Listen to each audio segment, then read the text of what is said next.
Good evening, everyone. It's Coach Tam, 100-pound weight loss success story, checking in from Charlotte, North Carolina. And tonight, I'm excited to hop on and talk about ways to ease the symptoms of depression with exercise. Now, this is a really important topic because depression is actually the leading cause of disability in the United States and across the world. As a matter of fact, it's estimated that a whopping 16% of the adult population suffers from depression. Here's the thing. After working with those that suffer from depression for years, one of the things that we know is that although there is certainly benefits to exercising, when you suffer from depression, it's often one of the last things that you want to do.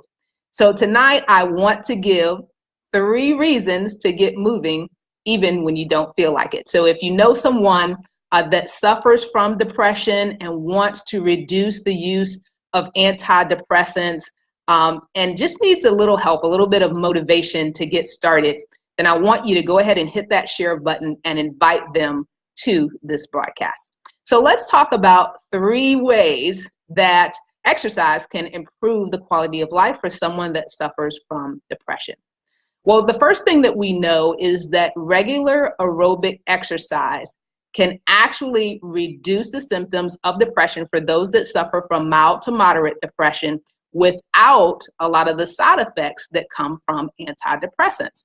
So just imagine a life where you're not dealing with things like the extreme fatigue, the increased appetite, which we know is often connected to weight gain, the irritability, the mood swings, just all of those things that tend to come along with those that suffer with depression. And another big one is insomnia. So just getting moving can reduce those effects and you can experience a greater quality of life.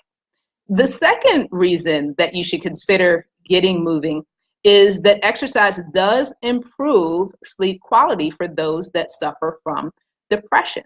So what we know is that when you exercise, it allows you to fall asleep faster, to stay asleep longer, and have a better quality of life. But when we don't get the proper sleep, then that's when we suffer from mental clarity, just that extreme sluggishness throughout today. We can snap a little bit more quickly, be a little bit more impatient. So exercise helps to reverse that. And then the last incentive that I want to share tonight is that making exercise a priority can reduce the dependence on antidepressants, which actually reduces your financial expenses.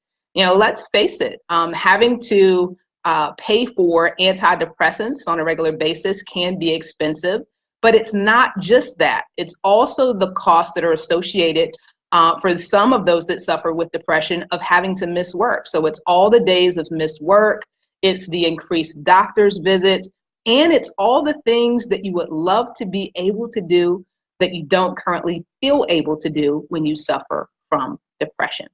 So if you'd like to get started, but maybe you're having a hard time, I want to encourage, hey, Jacqueline, I want to encourage you to start small, right?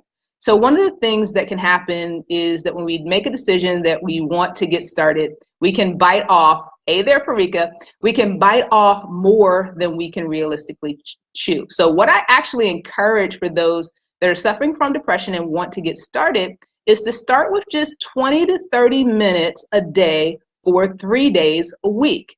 All right. So you don't, although the recommendation, it is certainly true that the recommendation is 150 minutes a week. So that means 30 minutes, 5 days a week. That may be a lot to start with. So I want to just encourage you, 20 to 30 minutes, 3 days a week can make a big difference.